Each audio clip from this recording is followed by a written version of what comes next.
Greetings, fellow time travellers. As always, I say it's great to have you with me for a journey through space and time together. Today we're going to be contemplating Lao Tzu and the Tao Te Ching, the way of virtue. But before we set off on that journey, I just need to say a big thank you to the people who show their support for this podcast series by signing up to my patreon.com site. I'm like a broken record on it, but it's necessary and appropriate that I do so, because it's that financial help from the patreon.com site that makes everything else possible. So if you're part of that, thank you. If you're not a member yet and you want to know what it's all about, at least how it works, every week on my Patreon site, you get the chance to take part in an exclusive as live question and answer session. You ask the questions, I answer them, and together we start a conversation. We get into history and politics and archaeology and philosophy and travel and the state of society and food and everything in between. And no topics are off limits. And I mention it casually almost, the Q&A, but it's very important. It's integral to the podcast because it's the means by which it's the bit where the traffic's in both directions, because I hear from you and then you hear from me, and in that way I learn as well by having to think about and contemplate suggestions and questions and points of view that are offered up to me. So that makes it an enriching experience for me, and hopefully listening to it is an enriching experience for all of you as well. So if you become part of my patreon.com site, you get a first look at all the other content, the stuff that I'm doing all the time. It goes up first on the Patreon site. We have competitions from time to time with prizes that are usually my books. So to join, go to patreon.com, look for me by name, fill in the details, part with some cash, and become a member, and I'll hope to see you there. Okay, now it's time to get back to the matter in hand. Strap yourselves into the time machine as we hurtle towards the next stop in my love letter to the world. Recorder, microphone, action.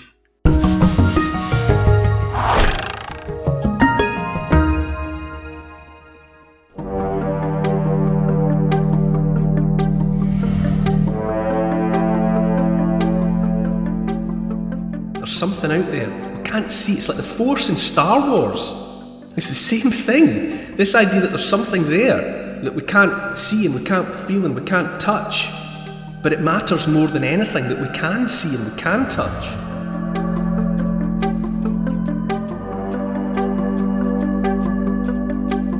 Different perspectives, faiths and viewpoints, all seeking to explain the universe.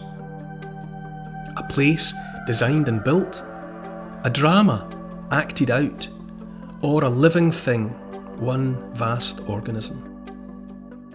81 verses, carrying within them an immutable principle of the universe and how to cope with unanswerable questions.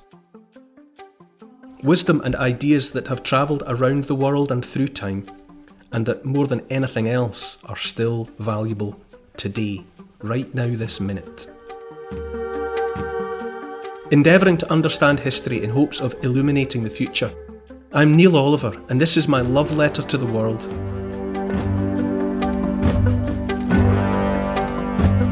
Hi Neil. In the last episode we walked with Buddha as he awoke to the nature of reality in his search for nirvana. Which moment in history are we travelling to this week?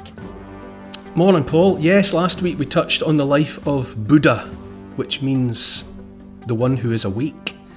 A great man whose genius and awakening has, and still does, influenced millions and billions of people.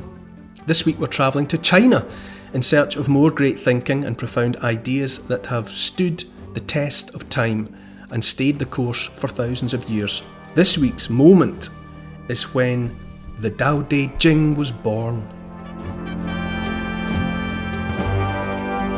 It's a moment in the story of the world when another important thought crystallised in a single human brain. I've got a recurrent obsession, I suppose, with the idea that ideas that become global, ideas that spread around the world and eventually end up affecting millions or billions of people's lives, they must, almost by definition, occur to someone first. Possibly more or less the same idea maybe occurs to more than one person in the same place, and they get together and it propagates in that way. But it seems to me unavoidable that the thought occurs to someone, some individual first. And I love that idea. At the moment, there's a globalist idea, whoever's idea that was, that crystallised in a brain somewhere. That idea about collectivising, centralising, taking decisions and everything away from the disparate mass of the population. And that takes power and agency away from the individual. And I always feel there's a desperate necessity to maintain and remember the importance of the individual, of what the individual is capable of. There's obviously an argument for teamwork and being a team player, but the most significant ideas have occurred to one person first. Ideas come from individuals, and it's another of those ideas. This moment in the story of the world, we're in China. And the key figure, or one of the key figures to talk about, is someone called Lao Tzu. Remember we talked about Homer and the Iliad and the Odyssey, and how, over the years people have wondered if Homer ever existed as a single person. Was it a collaborative effort that's had a name stamped on it? Well, Lao Tzu, similarly, his name, people might think that Lao Tzu is his name, but it actually means the old master, as in a bit like a teacher, a school master. So Lao Tzu is just the old master. So we don't even know this person's name, but whoever Lao Tzu was, somewhere around 400 years before the birth of Christ, he wrote down or framed in language a way of thinking that's come down to us as the Tao Te Ching, which means the Tao virtue book, or the way of integrity. Tao, which is T-A-O, means the way. So Tao Te Ching is the way of integrity, let's say. So it's the writing down in 81 verses, 81 little poems, if you like, of an understanding of the way of the universe, the way.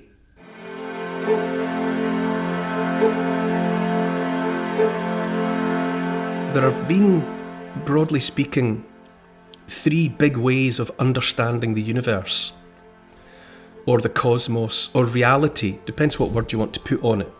But in relation to those big questions about, what's it all about? Why are we here? The 3 big answers to that. In the West, we came to understand the universe as something that had been made by God, a complex artefact, a very, very sophisticated fiddly bit of kit, assembled by the ultimate architect and engineer. Which really, it's no coincidence that in the Jesus story, he's described as a carpenter and the son of a carpenter, because that, apart from anything else, builds in the idea that here's someone who makes. And after all, Christianity is predicated upon the notion that he is the Son of God, or God made flesh, so he knows how to make things. So he's a carpenter, which at the time would have been the height of sophistication when it came to making and building. In India, in the subcontinent, as we've already considered, the universe totally differently. It's so important to try. I try in my bare of very little brain way to allow for all the other ways of understanding things that have been attempted. Rather than come down necessarily hard and fast on one, I like to keep on taking different viewpoints, because the big ways of understanding the universe, it's like having different mountaintops on which to stand that give you a different view. And in India you get a different view. Hinduism developed there. There's a wonderful English philosopher called Alan Watts. He died in early 1970s. He was born in the years around the sort of First World War, but he died in the 1970s, aged still quite young, I think no older than I am now. And he talks at length in lectures and in books and papers and essays about Hinduism. And he describes, or he relates the notion that in India the universe was understood as a drama, a play. It's something that was playing out. Once you sort of plunge into that deep water of Hinduism, it throws you for a loop. It takes a long time coming out of the West, where we think of God as a craftsman who built everything and made everything. It's very difficult to suddenly be confronted with a completely different way of thinking it. But in the subcontinent, there's this idea of the universe as being the consequence of God, Brahma, playing hide and seek with himself. One way of understanding the big idea out there is to think of everything in existence being Brahma.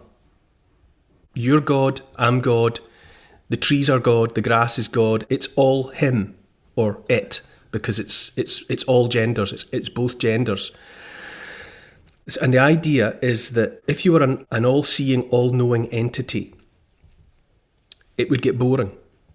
Because, you've already seen the end of the film. You know it. You're everywhere and nowhere, baby. You understand everything. You've seen everything. You know everything. It's boring. And part of the concept of Hinduism, that to escape from it, Brahma goes to sleep and is then in a dream. And the dream is all of us. And it means that he gets to experience existence without knowing how it plays out. So part of it's happening through being you, part of it's happening through being me, part of it's happening through being a daisy in the grass. It relieves Brahma of the onerous, yoke-like obligation of knowing everything all the time. He gets to have an adventure. And according to the way it's worked out, the dream lasts for a very, very, very long time. And then every now and again he wakes up. Or I shouldn't keep saying he, but I'm just saying he for simplicity. Could be she. It's everything anyway. That entity wakes up and thinks, wow, that was fantastic. And is then awake for another very, very, very long time. Then gets bored again and goes back to sleep, to hide from knowing everything. So part of the Hindu tradition is of the notion of God playing hide and seek. He hides from his own knowledge of everything by dreaming, so that everything works out like a long play. And within that, obviously, it's endlessly complicated. There's an endlessly repeating cycle of life and death. Everyone's born, lives, dies, is born again, and so on and so on. There's this endless cycle of it.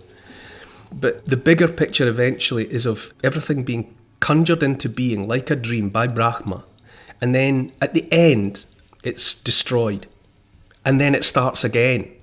There's this endless cycle. Now, it's apart from anything else, it's just a wonderfully exciting and innovative different way to think about what's going on. You can wallow in it like water. You can just slosh around in the idea.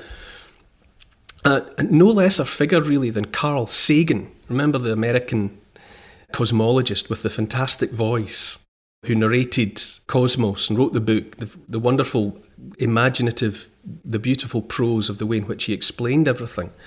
Well, Carl Sagan was aware. He was aware that the Hindu approach to understanding everything was actually running parallel to the most modern science of the day.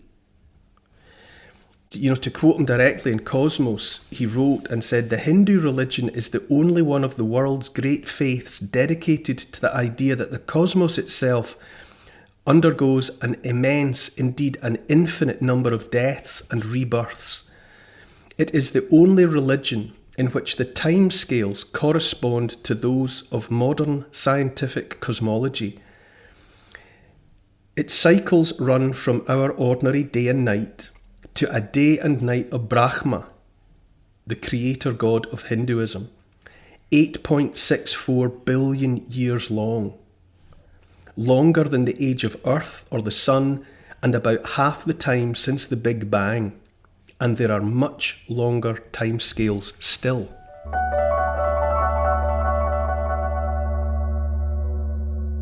So, Carl Sagan noticed that Hinduism has within it, now Hinduism's thousands of years old, and yet it has within it some kind of innate understanding that this that we experience has been going on for a very, very long time. It's the only one of the old faiths that conceptualises reality and existence against such unimaginably long timescales. That in itself, makes Hinduism interesting. I don't know, I can't remember why I started thinking about this again in the last couple of weeks, but I know what it is. You know how CERN, the Large Hadron Collider, has fired up again? They've thrown the big switch on that again. So whatever it is that they do in that great big 40-mile long circular tunnel under Switzerland, they're doing it again. And I remembered that outside one of the entrances to CERN, there's a big statue of Shiva. We've talked about Shiva as, foundational within Hinduism. It's another idea of a god. Actually, as he appears at CERN, he's Shiva the Destroyer. He appears inside, I think it's a casting of bronze or some other metal, and he's inside a big circle, appropriately enough, given what the Large Hadron Collider looks like. And the figure is dancing, because as we've discussed before, Shiva, in some versions of the events, dances the universe into existence and then keeps it going until eventually another manifestation of God destroys it all, sometimes depicted as Kali. But in any event, it's part of that cycle, that circular motion of coming and going, being and not being, life and death. And I thought, how weird that 21st century scientists at CERN have a statue of Shiva. It's a gift from India, Indian scientists. But it's an interesting conflation of very old with very new. That Shiva is acknowledged there. And that cycle of coming and going, being and not being, Big Bang and whatever happens at the other end is depicted there. So I find that extremely interesting. So we talked about, it's this idea of there being different perspectives and three big ideas: the West and the universe as something made by God, as a complicated machine. Then Hinduism, or the subcontinent, where it's imagined as a dream or a play, a drama, something in which the creator entity, the creator deity, frees himself from knowing by playing hide and seek with himself. Well, there's a third way of looking at things, and it comes out of China.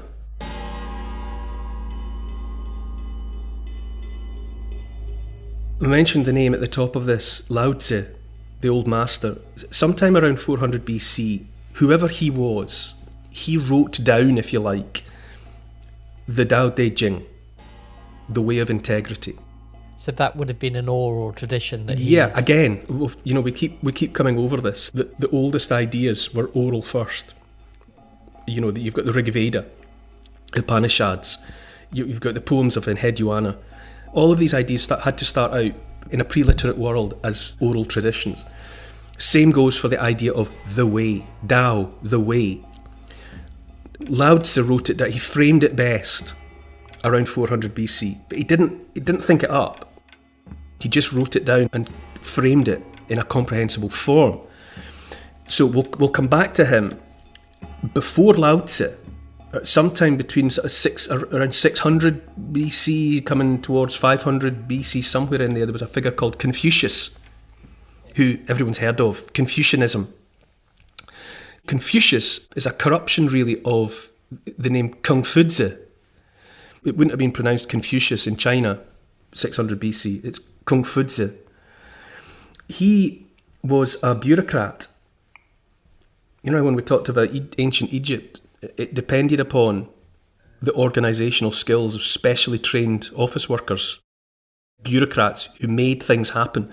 They were able to pull together the people and the materials and the food and the drink to keep people alive while they built the pyramids and the rest of it. Well, Confucius was a bureaucrat, but at some point in his life he turned philosopher. He turned his back on his life as an administrator and became a philosopher teacher. And what he framed, Confucianism, a way of thinking, was to affect Chinese thinking for the next 2 millennia, right up until the Communist Revolution, in fact. The communists took Confucianism apart because it didn't please them. But Confucianism worked so well for so many people in that part of the world that it lasted for 2,000 years and more. And what he taught was that the world is a happier place, society is a happy place, a family is happy when everyone accepts his or her place. A place for everyone and everyone in their place, and being happy about it. Everyone accepting that by them being in their place, doing what they're supposed to do, they're helping to keep the bigger picture working. It was about neat and rigid hierarchy, accepting an emperor at the top of a pyramid coming down to a broad base at the bottom of the people, of the peasantry. All of them submitting, all of them accepting that they were where they were supposed to be and that the world would be a functioning place if they would just get on and do it without complaint. It's all about respect for family first, knowing that you're not as important as the family. If you have to be sacrificed for the good of the family, then fine. And then likewise, if you have to be sacrificed for the good of the community or for society, or if the family has to be sacrificed for the good of the community or for society or for the emperor or the empire, then so be it. That's Confucianism. Everything's straight and orderly and everyone accepting it. And this is running in parallel. Well, Confucius knew about the way, or he would have known about the way, because the way was already an idea by the time of Confucius. But what he framed was something different. It was his own idea, this idea of accepting your place. And I suppose the point is that while he was doing that, the way was there, amorphous and floating about. The way is older than anything Confucius was thinking about, and it may have influenced his thinking, but Confucius still came to the conclusion, and he was right, I suppose, in as much as millions, billions of people accepted his way of thinking, was all about order. But the way was there at the same time. And a couple of hundred years after Confucius's time, it's Lao Tzu who puts it into words and writes it down for the first time.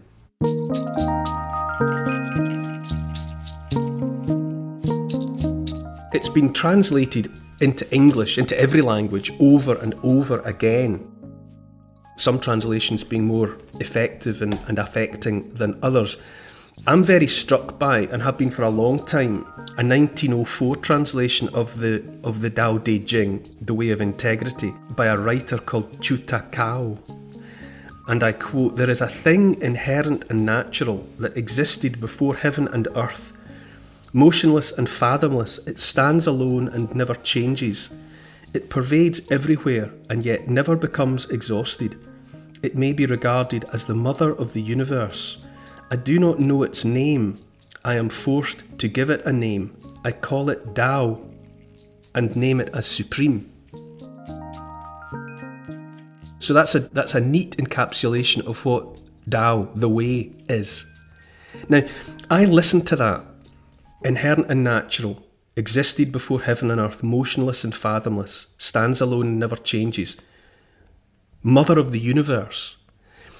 Now, there in the Tao Te Ching, there's surely a suggestion that the way is also in the same big box as dark matter that they go looking for with the Large Hadron Collider at CERN and in other places. Because physicists tell us that the visible universe is made mostly, 70-80%, they think, of something we can't see. Dark matter. And there's dark energy also. Now, I'm no physicist, I can't get my head around it. I brush past these ideas like a stranger in the crowd. But there's an idea that most of what reality is made of is something we can't detect. Now, modern physicists have come to that conclusion in the 20th century, and they're still working on it now in the 21st. But somehow, the way has an echo of the same idea. Something inherent and natural that existed before heaven and earth, motionless and fathomless. It stands alone and never changes, pervades everywhere and never becomes exhausted. It's the mother of the universe. I don't know its name. We don't know its name either. You know, we call it dark matter. They called it the way. Something inherent and immutable that they were aware of. And it amazes me that what we need the Large Hadron Collider to look for, Chinese people, thousands of years ago, somehow inherently understood that it's there.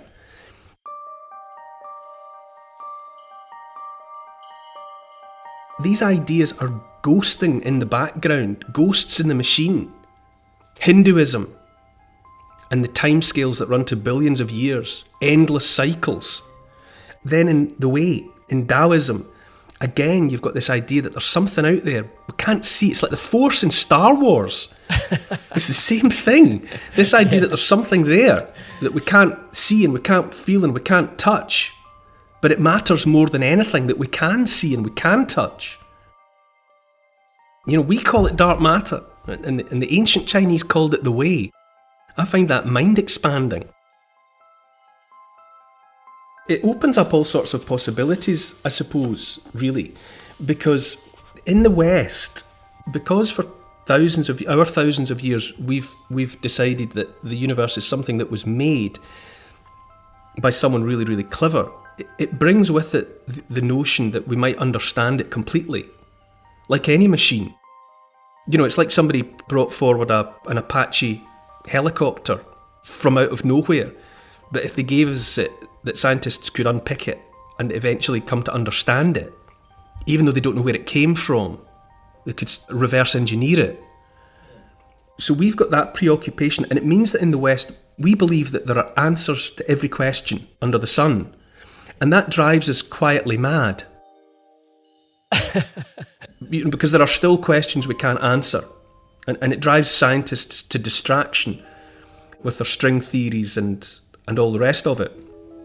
In the Chinese way of thinking, the old Chinese way of thinking, before communism and the rest, that way of thinking looked on our way of thinking and thought we were just making life unnecessarily hard for ourselves. Because if you subscribe to an acceptance of the way, implicit within it is the notion that there are unknowable things. And there are unanswerable questions. And you accept that and move on. Taoists look on at our preoccupation with answering every question and think that our philosophy just gives us endless, incurable, unnecessary angst. In the early days of Christianity, for example, you know, in the first decades and century, first 2 or 3 centuries after Jesus Christ, the old church fathers were coming up with all sorts of different ideas about what Christianity meant, what it was, who God was, how to understand God, how to understand Jesus. You know, and they fell out with one another, and people were dismissed as heretics and persecuted for wrongthink. You know, people were cancelled and deplatformed. All the same things were happening there and then. But, well, agnosticism has come down to, as we think of an agnostic as being somebody who just doesn't really have a hard and fast line on anything. Don't know, not sure. Do you believe in God? I don't really know. What's God? Not sure. We define that as agnosticism, and people who talk and think that way as agnostic. But agnosia is Greek, and it implies a kind of a hidden knowledge, a dark knowledge. And also in those early years of Christianity, there's a figure called Dionysius the Areopagite. The Areopagus was a rock, a high point in Athens, where people used to gather to discuss, to talk things, to think through big thoughts. And St. Paul, in his early mission to take Christianity to the wider world, he turned up in Athens in the 1st century AD, and he preached. And there was an idea in Athens at the time of the temple to the unknown God. And Paul said that unknown God, is the one God. You've sort of stumbled on the one God there. And one of the people listening to Paul at the Areopagus was Dionysius, who becomes Saint Dionysius. He's actually Saint Denis in Paris. Long story, we'll get to it another time. And Dionysius the Areopagite wrote some books.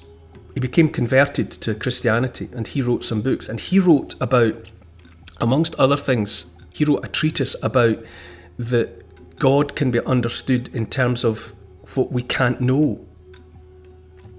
This idea that God's not that, he's not this, he's certainly not that.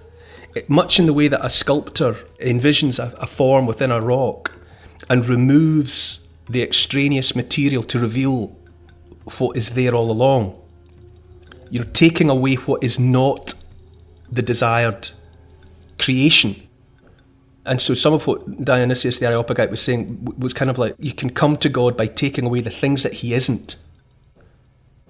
And bizarrely, that overlaps with part of the contemporary and earlier in Indian Hindu thinking. There's a sort of neti-neti, God isn't that, he's not, this is what he's not. There's a way of thinking about answers to questions which is predicated upon only knowing what God isn't. And in its fullest form, there's the idea that we can never know God. You have to accept that. We can neither see, nor experience, nor come in contact with God. He's unknowable. He is the answer to the unaskable question. He's the unknowable answer, such that if you even think that you've seen God or understood God, then the very fact that you think you saw him or you think you understood him means it's something else that's not God. I've sort of disappeared up my own backside with all of that. But do you see what I mean? That there are these ways in which there are commonalities between all these various ways of thinking.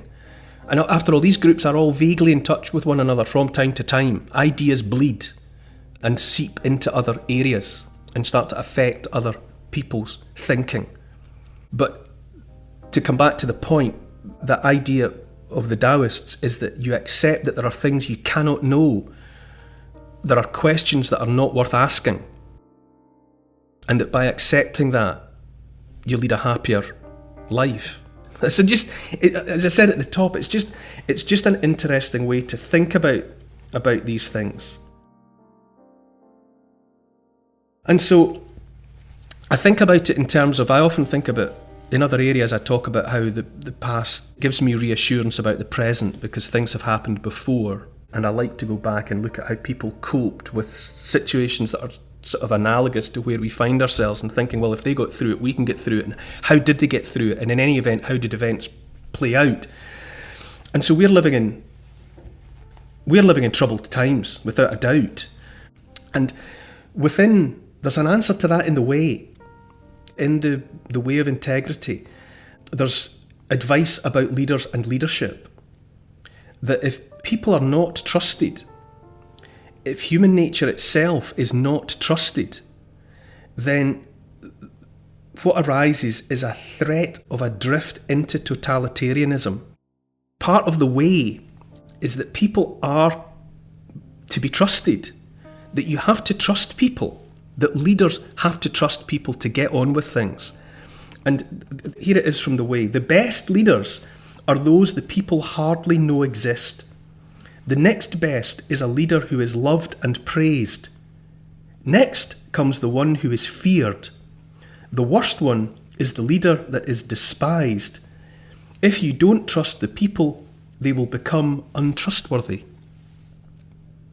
Now, how useful is that way of thinking? Out of the East, from thousands of years ago, if you don't trust the people, they'll become untrustworthy. That's what's happening. I've long felt that the most prominent leaders in the world are the most frightened people that have ever lived. Xi Jinping, in communist China, if China truly is communist anymore, whatever it is, it's a totalitarian regime.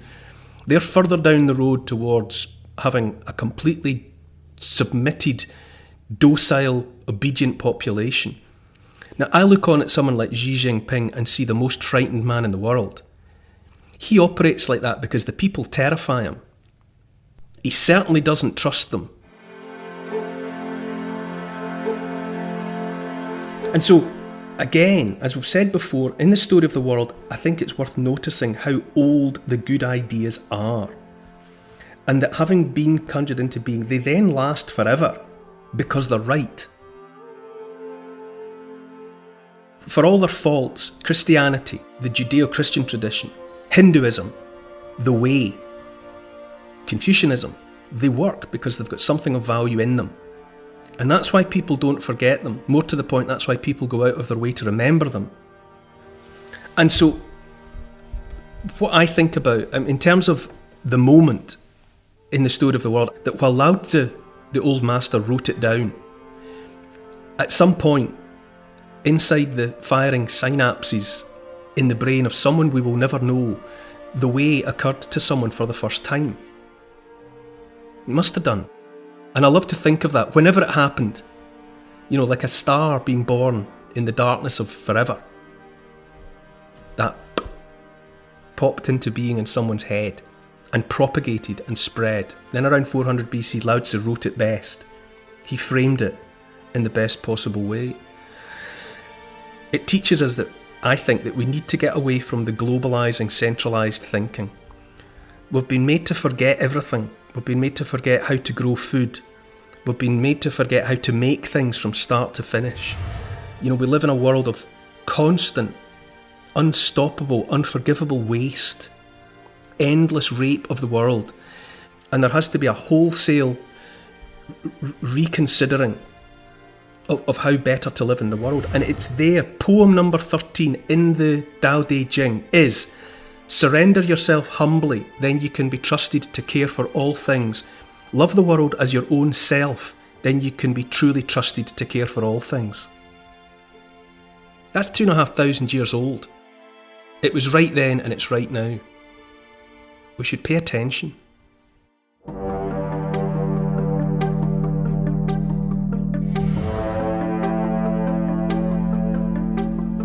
Babylon and an all-powerful empire, built in the cradle of civilization. Nebuchadnezzar, the legendary king whose name reverberates down through history. Great wealth, influence and display. And the Hanging Gardens, one of the 7 wonders of the ancient world. Next time in my love letter to the world.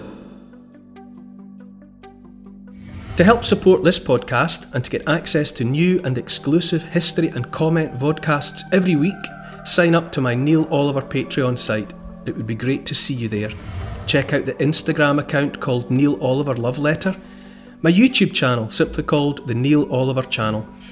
And to help build this podcast, please tell your friends about it, get them listening, and write a review to convince the online crowd to join us. For further reading about these moments in time, you could try my book. It's called The Story of the World in 100 Moments and it's published by Transworld. Neil Oliver's Love Letter to the World is produced by Paul Ratcliffe and Neil Oliver for Fat Belly Films. Music's composed by Milo McKinnon. Social media and YouTube producer is Oscar CFR. Additional research is by Evie, Lucian, Archie and Teddy. The finance is taken care of by Catherine and Trudy. Post-production is by Althorpe Studios and the graphics are by Paul Plowman. Thanks for listening. This has been an FBF Podcasts production.